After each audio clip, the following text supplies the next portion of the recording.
I remember growing up in Canada, we had this program called Bionix on YTV, the equivalent of Toonami on Cartoon Network in the US, and this program was many people's introduction to anime. Shows like Dragon Ball Z, Naruto, Bleach, FullMetal Alchemist 2003, Inuyasha, Death Note, Gundam Seed, and many more shows were what made my Friday and Saturday nights. But what made those nights all the more special was that on occasion on Bionix, they'll show the movies of my favorite anime series. I remember when I used to beg my mom to stay up a few extra hours to watch the newest Inuyasha movie or FMA movie because I knew my chances of seeing those special events again on TV were slim.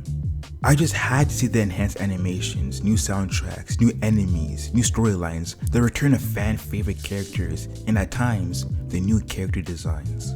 Everything I mentioned above and more are what made those movie watching experiences so magical. I specifically remember this feeling of emptiness after watching an anime movie, like I just watched something that could never be superseded. Kind of like when you finish your favorite show and now you come under the realization that you will never experience that experience for the first time ever, and that the journey is finally over. In some, as a kid, these movies were truly something special. But the reason as to why I took us on a trip down memory lane is because I've noticed a trend in anime movies these days that I am not too fond of. And this trend is companies shelling out movies when they really have no need to. But before I delve any further, I want to give the context of how movies were made in the late 90s and early 2000s, so we can see how differently they are made today. Back in the early 2000s, all the movies that were made from anime series fell under one of these two categories. Either they were filler movies or finale movies. Now the filler movies were not in the main canon of the anime. When I watched them, I found them refreshing because they put my favorite characters and settings outside their own. With this new setting, familiar characters face new unfamiliar enemies and circumstances not tied to the main plot. For instance, for Inuyasha, it was tiring seeing Inuyasha and his friends chase after Naruto for episodes on end, so when they faced a new villain in the movies, it was refreshing. These movies also had fan service moments like Inuyasha and Kagome's first on-screen kiss in the second movie, and in the third movie, Inuyasha and Sesshomaru teamed up to face their father's killer. The same notion applies to Dragon Ball Z. It was cool seeing the appearances of new villains such as Cooler, Broly, and Janemba, and also the introduction of Super Saiyan Gogeta. And these are just a few anime movies with amazing moments. I will always remember the epic fights and moments in the Naruto movies, Pokemon movies, Beyblade, Yu-Gi-Oh!, and so many other anime that had filler movies with amazing moments. Secondly, are finale movies. Now movies that fall under this category are movies such as FullMetal Alchemist and the Conqueror of Shambhala, Kokoro no Basket Last Game, and the Digimon Adventure movies. These movies are canon to the respective series, but are made to either end the series on a high note or to give our heroes a last hurrah.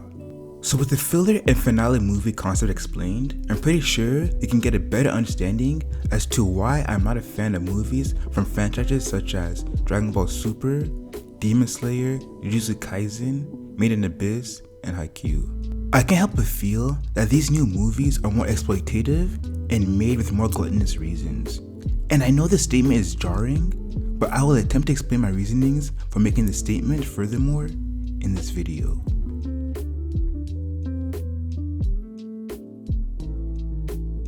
Now the reason as to why I believe that the anime movies nowadays are more exploitative is because I sincerely believe that these movies could have been just a few episodes in the anime.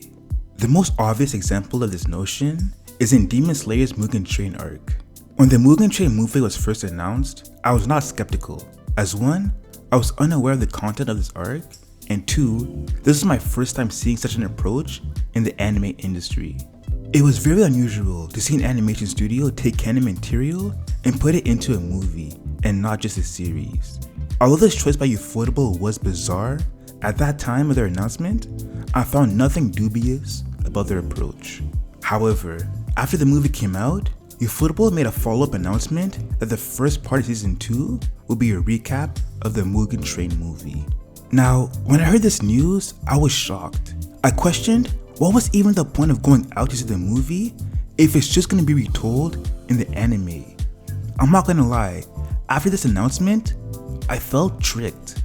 I felt like the heads at Ufotable knew that they were gonna recap the movie all along and kept that a secret from their fans to make them go out and spend more money at the movie theaters. And this scheme of theirs worked, as the Demon Slayer movie broke records and made Ufotable millions.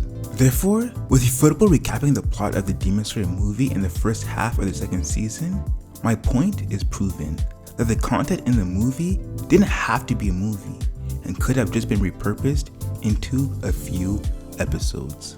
And with this new reality dawning on me, I feel that animation studios nowadays are using anime movies to trick their fans into spending more money so that they can gain more profit. Secondly, this notion also applies to the Jujutsu Kaisen Zero movie. Now in the manga, the same story is 4 chapters long. Hence, the content from the manga could have been at least 4 to 6 episodes long and not put as the plot for an entire movie. Even when I left the theaters after watching the movie, I couldn't help but think that this movie could have been at least an OVA special episode. JJK Zero could have been at least a special extended episode at the end of the season or a 3-part special.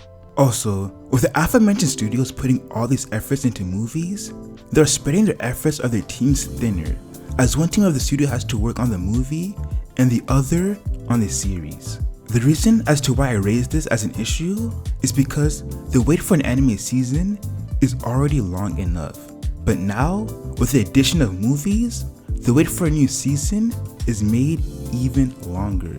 For instance, half of the second season of Demon Slayer is purposeless, as only half of its content is new. Even though the previous season of Demon Slayer was 24 episodes, I feel like this recent one, although having 18 episodes, was really 11 because of the retelling of the Mugen Train arc. Therefore, I genuinely believe that Ufotable wasted nearly half its season and now we have to wait even longer for the new season because of their decision.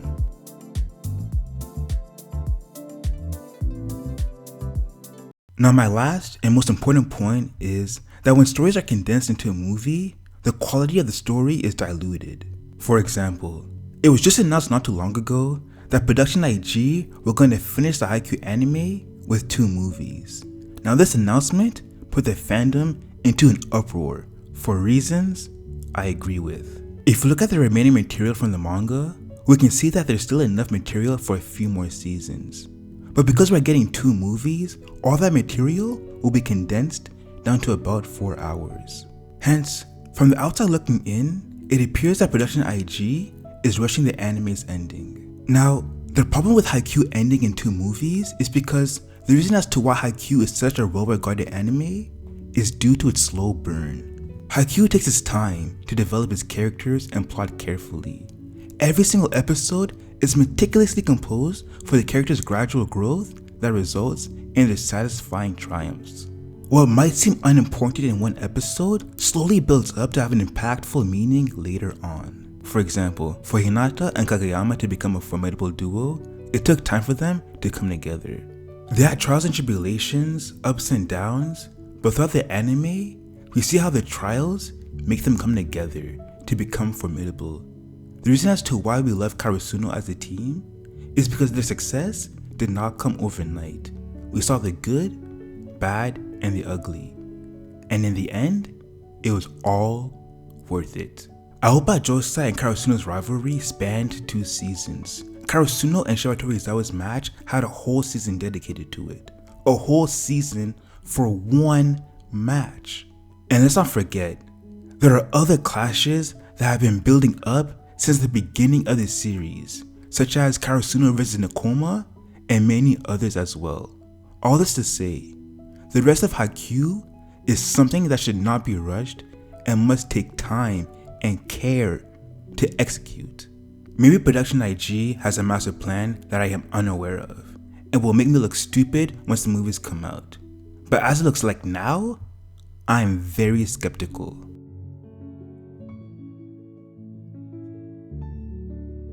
In In the previous era of anime, I enjoyed the anime movies that were made because they were made outside of the main canon, which gave them an opportunity for more refreshing storylines that I enjoyed. Also, with anime movies such as FullMetal Alchemist, The Conqueror of Shambhala, these movies were made as a proper send-off to a beloved series. But currently, it seems that companies are displaying their greed more visible than ever before with the release of their new movie projects. But although my points refer to Ufotable with Demon Slayer, Mappa with JJK, and Production IG with Haikyuu, this concept is still the same in other anime such as Dragon Ball Super, who we told 2 movies in the first 2 arcs, and other anime such as Made in Abyss, Boruto, and others.